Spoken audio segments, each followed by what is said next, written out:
4 Americans, 4 patriots.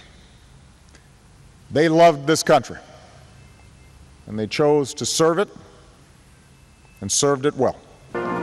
President Obama met with families of the victims before the 4 flag-draped coffins were carried off the transport plane and loaded into hearses. Killed were Ambassador Chris Stevens, along with Sean Smith, Glenn Doherty, and Tyrone Woods, who had recently moved to southern Nevada. The investigation will look at whether it was a coordinated terrorist plot that took advantage of protests over an anti-Muslim video. Each of the 4 men's efforts were recognized during remarks by the president, also by Secretary of State Hillary Clinton. Tyrone Woods was known as Roan and served several tours of duty in Iraq and Afghanistan. He was married and had 3 children. Tyrone Woods devoted 20 years of his life to the SEALs, the consummate, quiet professional. And there in Benghazi, he was far from Dorothy and Tyrone Jr., Hunter and little Kai. And he laid down his life, as he would have for them, protecting his friends. And today, Rona's home. We will wipe away our tears, stiffen our spines, and face the future undaunted. And we will do it together, protecting and helping one another, just like Sean, Tyrone, Glenn, and Chris always did. Tyrone Woods had not lived in southern Nevada that long. 8 News Now visited the neighborhood where Woods and his family had moved. They came from San Diego. He left a lasting impression on his new neighbors. I'm very devastated that this happened to such a fine human being. I mean, I met him very briefly, but I could tell that he was a wonderful person. But what surprised me was how helpful he was. He's the gentleman moving in my neighborhood, so I said, if you need anything, give me a call. And he rushed into the his home and wrote all of his information down, his name, his email, and his phone number, and said, if you need to call me anytime. Tyrone Woods was on security detail the night of the attack in Libya. His ex-wife and his former neighbors in San Diego say he considered it an honor defending his country and other people. The body discovered yesterday near Nellis and Sahara is now identified as that of Cayetano Lopez, also known as Luis Lopez Solis. Lopez was last seen Tuesday while working at the Desert Rose golf course. His employers, Par 3 Landscaping and Maintenance, asked everyone to leave once the storm hit. Everyone was accounted for except for Lopez. Meanwhile, Lopez's wife, Victoria, is trying to wrap her mind around the fact that he is gone. No, pues me siento mal porque... Victoria says in Spanish, I feel bad because it's just something I can't express. I can't assimilate what's happening.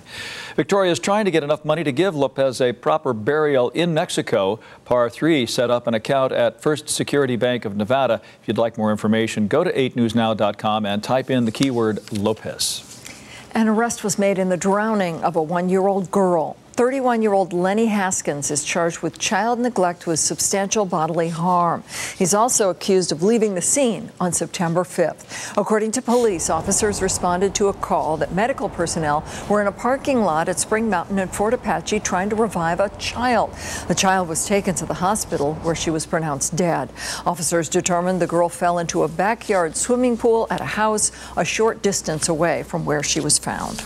The race for U.S. Congress in Nevada's 3rd congressional district. The results of a new poll, also failing grade, the new report card for Nevada schools, and why No Child Left Behind is getting left behind.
Washington Republicans are hoping to keep control of the House, and here in Nevada, Congressman Joe Heck's seat is an important part of that effort. Our new 8 News Now Review Journal poll finds Heck has a substantial lead over Democratic challenger State Assemblyman John Oseguera.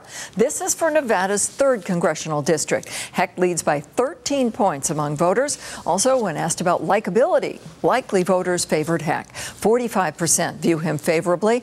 That's much higher than John Oseguera's likability, which is at 29%. The son of a former Channel 8 reporter and an executive now of one of the largest companies in Las Vegas was killed in a plane crash in Georgia. 40-year-old David Shore was a passenger in a plane that went down in a suburb of Atlanta.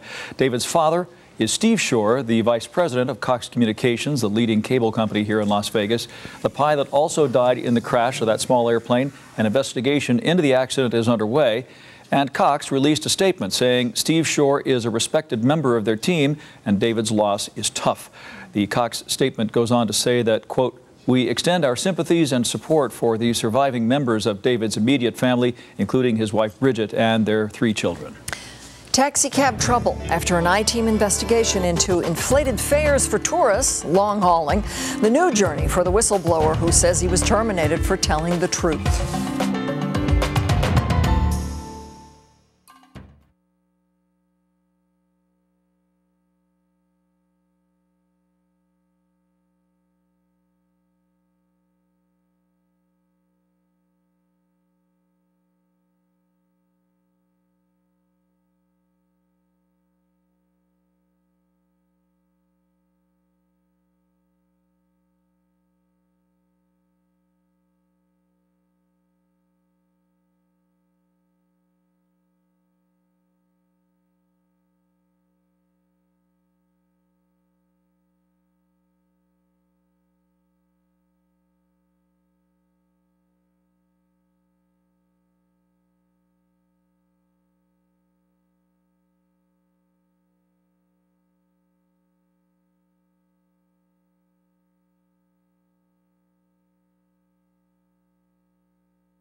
A man who brought attention to the practice of long hauling in taxi cabs is going to get his day in court. This is a story the I-team's been following extensively. Former taxi cab authority officer Scott Lewis says he was fired for exposing wrongdoing and writing tickets. Long hauling is where taxi drivers deliberately take a longer route without asking passengers if it's okay. Now, in many cases, the victims are tourists who just don't know the difference, don't know the city that well.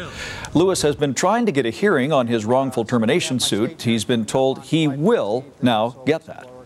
More than half of Nevada schools did not meet adequate yearly progress marks under the No Child Left Behind Act. The state superintendent released that report today. 338 schools made the grade, 350 did not.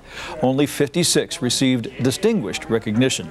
There has been widespread criticism of No Child Left Behind, and Nevada is one of a number of states that has been given permission to waive mandates of the plan if it comes up with a suitable alternative for measuring student and teacher achievement. There's a lot of standing water around town in the wake of the storms earlier this week. A lot of people will spend the weekend doing more cleanup. The Red Cross is doing what it can to assist people in need, but the local chapter says its resources are being stretched thin. Along with this week's storms, the Red Cross says other events have made this its busiest summer on record for helping people in southern Nevada. They're asking anyone who can help to call 369-3674. You can also donate online. Every dollar donated stays in southern Nevada. They're there for fire and water, and yes, it's a worthy donation. You know, Mother Nature, you know, it'd be nice if it just kind of spread it around, get a little here, a little here, a little here. Boom, but for us, it's like all in one day, and then we have all this flooding. And it creates a major problem. No chance for any rain, though, in the 7-day forecast. We're quieting down the weather out there because we've gotten rid of all that humidity, and so we're good to go. We're getting ready to end summer here. In fact, officially tomorrow, a week from tomorrow, summer will end and fall will arrive a week from tomorrow, Saturday at 7:49 in the morning. So this will be the last full weekend of summer, and we're going to have a pretty nice forecast with temperatures kind of hovering in the mid to upper 90s. Beautiful sunset outside this afternoon from our Boulder cam. We're currently at 93 degrees out the Strip.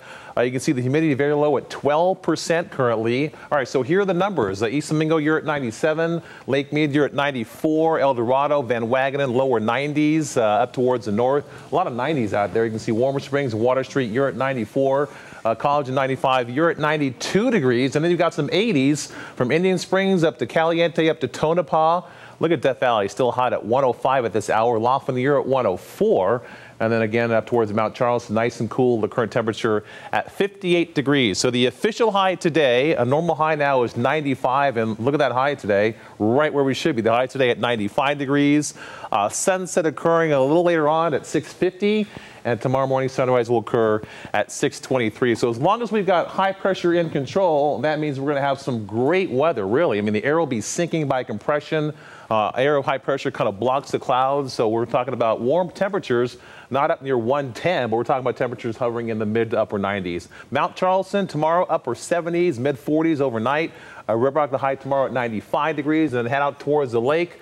We're good to go there. Forecasting a high of 99. Lots of sunshine, and Laughlin, your high tomorrow will be at 102. All right, back here at home tonight, upper 60s under radial cooling by tomorrow morning as you wake up, upper 60s. The forecast for tomorrow for Saturday, how about a high of 97 degrees? That's 2 degrees above normal. Again, normal high is 95, but look at that 7-day forecast. Just a week ago, we had all that humidity with chances for rain, and then we get all that moisture, and you've got a pretty nice 7-day forecast. There you go. Have a great weekend. Dave and Paul, back to you.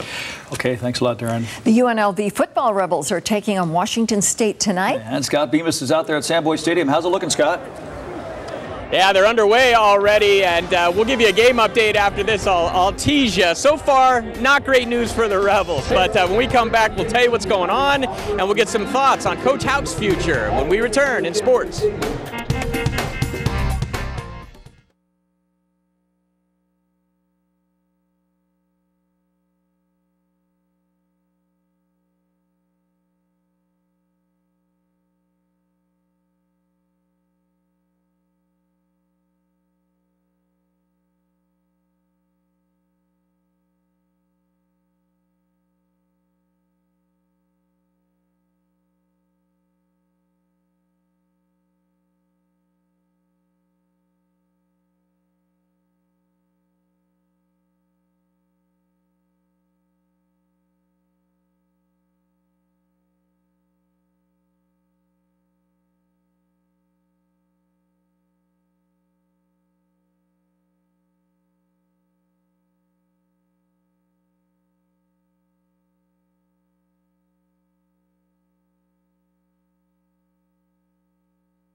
from 8 News Now. Sports with Scott Bemis.